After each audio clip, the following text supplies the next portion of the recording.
Fala pessoal, eu sou o Renato Lucas, médico anestesiologista, tenho uma certa experiência com sedação e analgesia em pacientes críticos no ambiente de terapia intensiva e eu estou aqui para falar um assunto muito importante, não menos importante que qualquer outro, que é relacionado à sedação desses pacientes críticos vítimas do Covid-19, mais especificamente da pneumonia viral grave do Covid-19. Não há dúvida que esses pacientes precisam ficar em ventilação mecânica, porque a base do tratamento intensivo desses pacientes é a ventilação mecânica, e não há dúvida de que esses pacientes precisam estar bem acoplados ao respirador para poder, sim, receberem as estratégias terapêuticas de ventilação protetora e etc. Mas como deixar esses pacientes bem acoplados, bem sedados nesse ambiente? A gente sabe, vê relatos de vários colegas dizendo que esses pacientes são de difícil sedação, que precisa fazer uma sedação bem profunda para que esses pacientes consigam se acoplar bem ao respirador. Muitas das vezes, os colegas intensivistas lançam mão da curarização contínua para manter esses pacientes bem acoplados. Mas a gente sabe também que manter esses pacientes em curarização contínua por longos períodos é prejudicial, não altera a mortalidade, mas a gente sabe também que a curarização é importante quando a gente não consegue manter os parâmetros de ventilação protetora desses pacientes. A gente sabe também que alguns protocolos, principalmente o espanhol, que eu tive mais acesso, inclusive com anestesistas e intensivistas espanhóis, me disseram que na posição prona eles curarizam também para ter mais proteção, para oferecer mais proteção para esses pacientes. E quando você curariza o paciente, realmente precisa ter uma sedação mais profunda, para não haver risco do paciente ter um recall, ou seja, despertar e sem ninguém perceber, porque ele não vai conseguir se movimentar. A gente sabe também que no ambiente de terapia intensiva, os últimos guidelines, principalmente o americano recente que saiu, ele fala, sempre que a gente for sedar o paciente, a gente tem que preocupar com a analgesia, ou seja, a sedoanalgesia. E a sedoanalgesia, nos dias de hoje, as recomendações são... Quais são as recomendações? Sedar menos, analgesiar mais. Então, o primeiro ponto importante de uma sedação no ambiente de terapia intensiva é a gente, em vez de falar sedação, é falar sedoanalgesia, porque uma está relacionada com a outra, de forma bem juntas, tá? As duas andam juntas. Então, quando a gente fala de sedoanalgesia, obviamente a gente fala de analgesia. Esses pacientes precisam de uma boa analgesia. Segundo ponto importante, a monitoração da dor desses pacientes, ela deve ser rotineira no ambiente de terapia intensiva. Então, na sua UTI, você deve monitorar a dor desses pacientes. E como monitorar a dor desses pacientes se os pacientes estão intubados? Não é, pessoal, indicado se basear em parâmetros vitais como sinais vitais como frequência cardíaca, pressão arterial para avaliar a dor. Não há correlação com evidência científica adequada, importante. Ou seja, não tem relação entre sinais vitais e dor. Por que também? Muitos pacientes usam drogas vasoativas, estão hipovolêmicos, ataque cardíaco, febre, ataque cardíaco pode ser por outras coisas, não dor. Então não tem muita correlação. Então como fazer? Monitorar a dor desses pacientes rotineiramente, 2 horas, 4 horas, tratar a dor como quinto sinal vital nesse ambiente. Tá, e como fazer isso, Renato? Existem escalas comportamentais para isso, tá? Então se na sua UTI você não avalia a dor do seu paciente, saiba que é muito importante avaliar e tem como fazer isso nos pacientes intubados. Nos pacientes acordados, o self-report é o padrão ouro de avaliação de dor. O paciente mesmo disse, eu estou com dor muito forte, pequena, leve, estou com dor 5, 10, 8, 0, enfim, mas no paciente entubado ele não consegue fazer responder para você, né? Então o que acontece? Existem padrões comportamentais, escalas comportamentais, e a validada no Brasil, traduzida para português, é a BPS, Behavioral Pain Scale, ou seja, é uma escala muito fácil, depois vocês procuram aí, tá? Na internet, uma BPS, escala comportamental de dor. E que através dessa escala você consegue avaliar se o paciente está com dor ou não. Por que eu estou falando isso, pessoal? A dor é muito importante, porque ela está correlacionada à agitação, ela está relacionada a não acoplamento do paciente à ventilação mecânica. Então, se o paciente tem dor, esse paciente não vai ficar bem acoplado à ventilação mecânica. Se o paciente está agitado, é imperativo você pensar em dor e você tratar a dor desses pacientes antes de qualquer coisa. Muitas das vezes a gente vê o quê? Os intensivistas ou os médicos sedarem os pacientes que estão agitados. Mas às vezes a sedação não adianta, tem que ser analgesia, tem que ser medicamentos que tiram a dor do paciente. E a escala comportamental de dor, ela não serve só para diagnosticar, como para acompanhar e avaliar a resposta ao tratamento. Ok, então, segundo ponto, analgesia, beleza, pessoal? Para você ter um paciente bem acoplado ao ventilador, analgesia. A gente sabe também que a sedação profunda demais pode atrapalhar, pode dar hipotensão. A maioria das drogas sedativas causam hipotensão, tá? E na ausência de monitorização, tá, da profundidade da sedação, né, como por exemplo o BIS, o índice bispectral, a gente não sabe quanto a gente está suprimindo o cérebro. Então, sedação muito profunda também é mórbida, a gente sabe disso. Quando a gente suprime muito o cérebro, as ondas eletroencefalográficas do paciente, isso aumenta a morbidade desses pacientes. Beleza. Agora, pessoal, tem 3 coisas que vocês precisam saber, muito importante, que vai ajudar muito vocês na sedação. O que que é? Os sedativos, eles podem conferir tolerância. A gente não quer que esses pacientes desenvolvam tolerância às medicações. É muito comum o midazolam e o opioide, né, o fentanil, ou seja, os benzodiazepínicos e os opioides conferirem tolerância. A lidocaína também confere tolerância. O que que é isso? A gente cada vez precisar de mais drogas, mais doses altas das medicações para conferir o mesmo efeito. Então, muitas das vezes a gente vê isso, né? Pacientes recebendo doses cavalares cada vez maiores de fentanil, de midazolam e não ficando quieto, não sedando, né? Então, a tolerância é muito importante. Como evitar isso? Eu vou falar mais na frente. Então, a tolerância é importante que vocês saibam. Os pacientes desenvolvem tolerância na UTI, primeiro. Segunda coisa que a gente deve evitar na UTI de qualquer jeito, hiperalgesia, pessoal. Os pacientes fazem muita hiperalgesia. Como assim, Renato?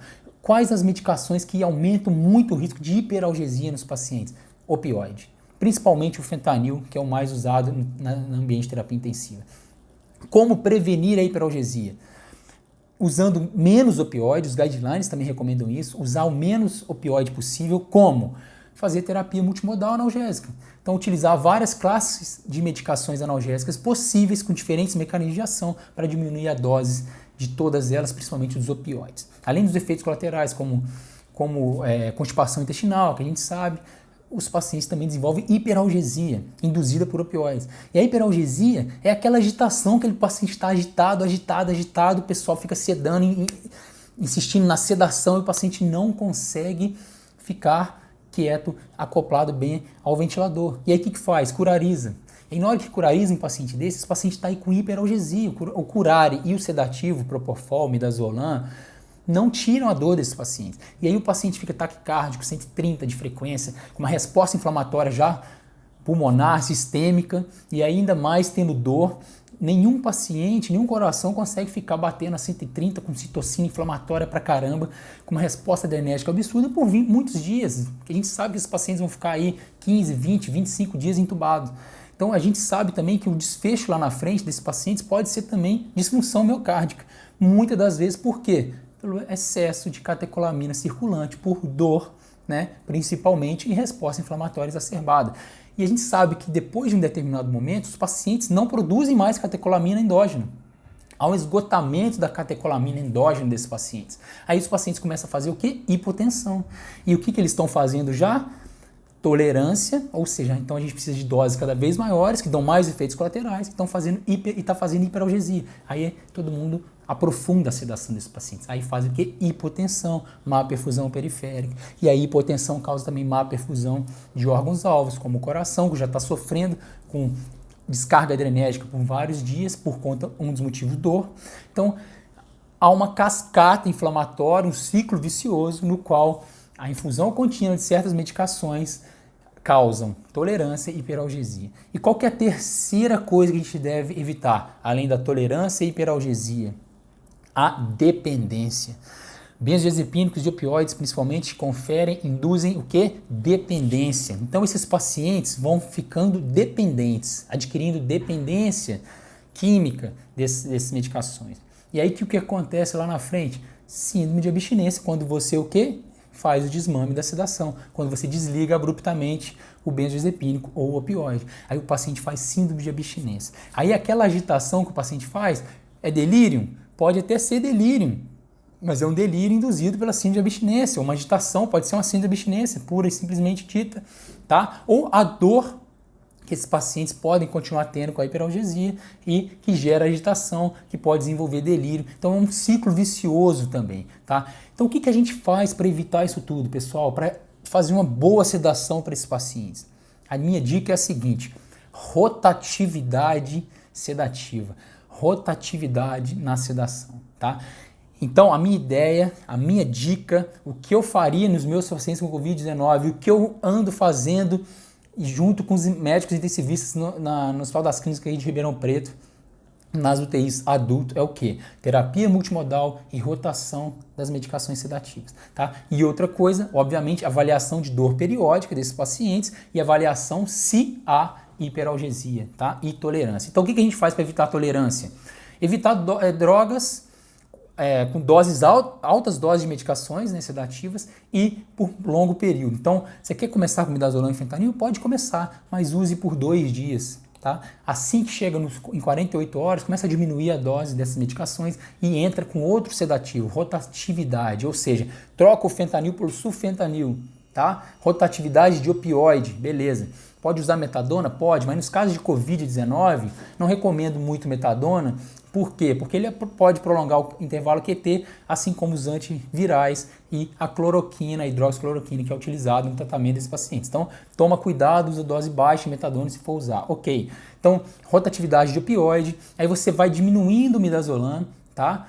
Desmamando o midazolam em 48 horas, entra com propofol, dose baixa, tá? Lógico, se o paciente tolerar por conta da hemodinâmica, tá? Então usa propofol e sulfentanil. Aí você tira o sulfentanil, usa o remifentanil, como lá na Espanha tem sido usado.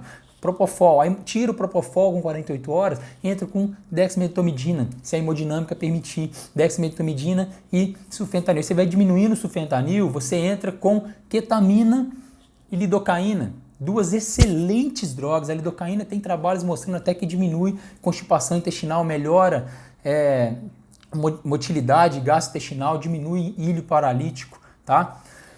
E a ketamina e a lidocaína estão muito envolvidas também no tratamento da hiperalgesia e até na prevenção de hiperalgesia. Então, se você tem um paciente muito agitado, ele pode estar com dor ou hiperalgesia. Então, é uma forma de você aí conseguir tratar isso, é utilizar a ketamina, infusão contínua, 0,1, 0,2, 0,3, 0,5 miligramas por quilo-hora, dependendo da situação, tá? E a lidocaína, 1 a 1,5 miligrama quilo-hora, tranquilo. A gente consegue aí manter esses pacientes bem acoplados ao respirador, sem interferir com a hemodinâmica, fazendo rotatividade dos medicamentos sedativos, diminuindo o máximo possível a infusão de opioide, o uso de opioide, terapia multimodal nos pacientes que podem utilizar gabapentina, se tiver uma função renal boa, gabapentina, tá?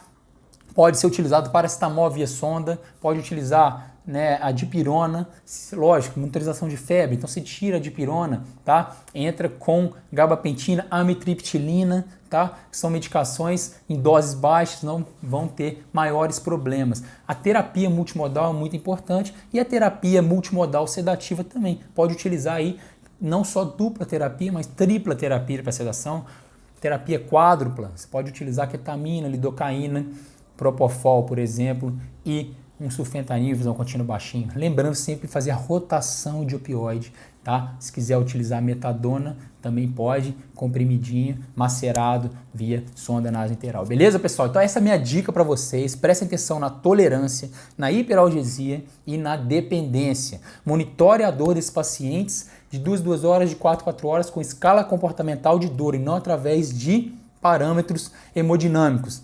E preste atenção na hiperalgesia, que é uma das maiores causas de agitação e falência de desmame de ventilação por conta da agitação desses pacientes. Então, a agitação está muito relacionada à dor, muito relacionada à hiperalgesia, muito relacionada à abstinência das medicações que você infundiu por dias e dias na UTI. Pessoal, esse é o recado que eu queria dar para vocês. A sedação e o manejo da analgesia, ou seja, a pseudoanalgesia é importantíssimo nesses pacientes. Por quê? Porque eles precisam estar bem acoplados, sem dor, à ventilação mecânica para podermos tratar a pneumonia viral com a melhor ventilação mecânica possível, além do tratamento terapêutico e medicamentoso. Beleza? Pessoal, muito obrigado aí pela atenção, audiência. Tamo junto, qualquer coisa, só mandar dúvidas aqui. Esse vídeo tá no YouTube, vou passar também para o podcast Mundo da Anestesia, no Spotify, Deezer e Castbox, beleza? Fiquem com Deus, qualquer coisa, mande um e-mail para contato@renatolucasmd.com, estarei lá respondendo as perguntas de vocês. Um grande abraço, fiquem com Deus e até mais.